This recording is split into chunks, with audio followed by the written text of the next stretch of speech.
আগের পার্টে তো তোমাদের বলেইছিলাম নৈহাটির সব কটা প্যান্ডেল তোমাদের ঘুরে দেখাবো। তো চলো শুরু করি সেই সিরিজটা। তার আগে বলো তো আমার হাতের মেহেন্দিটা কেমন হয়েছে? দুর্গাপুজোয় পরিনি, বাট কালী পুজোয় তো পড়তেই হতো, তাই পরে ফেলেছি। যাই হোক, সন্ধ্যের দিকে আজকে তো 14 প্রদীপ, তার জন্য সন্ধ্যের দিকে আমি 14 প্রদীপ সাজাচ্ছিলাম। আর এইটা থালাটা আমি সাজিয়েছি। তারপর থালা সাজানো হয়ে যাওয়ার পর ঠাকুরের কাছে একটু প্রদীপটা নিয়ে আরতি করে নিলাম।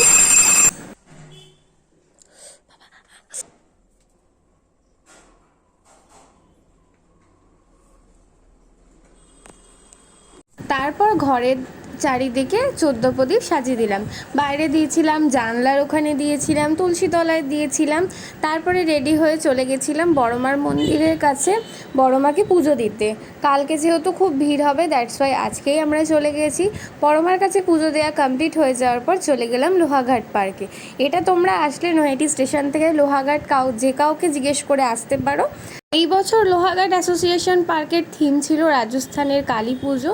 তো সব ভেতরে ঢুকতেই তোমরা একটা এরকম দৃশ্য দেখতে পাবে, আর এন্ট্রান্সে ঢোকার সামনেই দুটো উট দেখতে পাবে, আর এখানে দেখতে পাবে একটা মডেল টাইপের।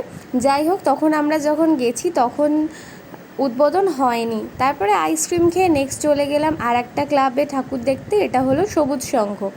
তো এইটাই থিম ছিল বাংলার নবান্ন। তো এখানে এত সুন্দর ধান ঝাড়া, বাংলার পুরো মানে ঐতিহ্যটাকে খুব সুন্দরভাবে গ্রামীণ পরিবেশটাকে তুলে ধরেছে। যাই হোক, এত সুন্দর লাগছিল ভেতরটা, আমার তো খুব ভালো লেগেছে।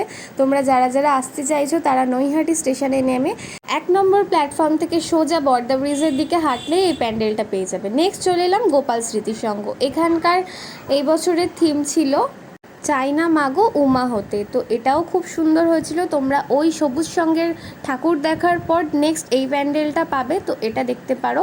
এটাও ভেতরটা এত সুন্দর করেছিল যে জাস্ট কিছু বলার নেই। আজকালকার যুগের মেয়েদের অবস্থানটাকে বুঝিয়েছে।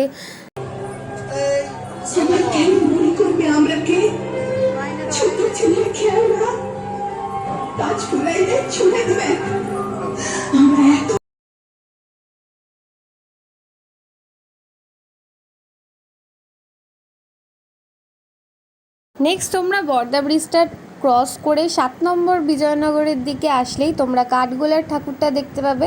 এই বছরে এটাও খুব সুন্দর করেছিল, ভেতরটা এত সুন্দর হয়েছিল জাস্ট কিছু বলার নেই। তোমরা যারা যারা এখনও ভাবছো যে নৈহাটিতে ঠাকুর দেখতে আসবো, তো দেরি না করে চটপট চলে আসো। তো এটাও দারুণ করেছিল, এটা বাইরে থেকে কিছুটা। নেক্সট আমরা ওখানে আর কোনো ঠাকুর দেখিনি, চলে গেছিলাম একদম নিউ স্টার ক্লাবের ঠাকুর দেখতে। এইটাও দারুণ করেছিল এই বছর। আর এই বছর এটায় মাকে তো 60 কেজি সোনার গহনাতে সাজানো হয়েছিল। ভেতরটাও দারুণ ছিল, এত সুন্দর ঠান্ডা পরিবেশ, ভেতরে এসি ছিল, ফ্যান ছিল। যাই হোক, খুব সুন্দর করেছিল। আর ঝাড়টা তো কিছু বলার নেই, দেখতে পাচ্ছ মাকে কত সুন্দর সোনার গহনাতে সাজিয়েছে। তারপরে ওখান থেকে বেরিয়েই নেক্সট চলে গেলাম নেত্রালোকের ঠাকুর দেখতে। এখানে বাইরের যে মডেলগুলো ছিল ওখানে পুরো কাঁচ দিয়ে করেছিল, আর ভেতরটাও পুরো কাঁচ দিয়ে করা ছিল, আয়না ছিল। তো এটাও দারুণ করেছিল। দেখতে পাচ্ছ সুন্দর, কি সুন্দর লাগছে, আমি নিজেকেও একটু দেখিয়ে দিলাম। যাই হোক, এই ছিল আজকের প্যান্ডেল হপিং। তো কেমন লাগলো ভিডিওটা অবশ্যই জানিও, ভালো লাগলে লাইক, কমেন্ট এবং সাবস্ক্রাইব করে দিও, নেক্সট ভিডিও আসছে।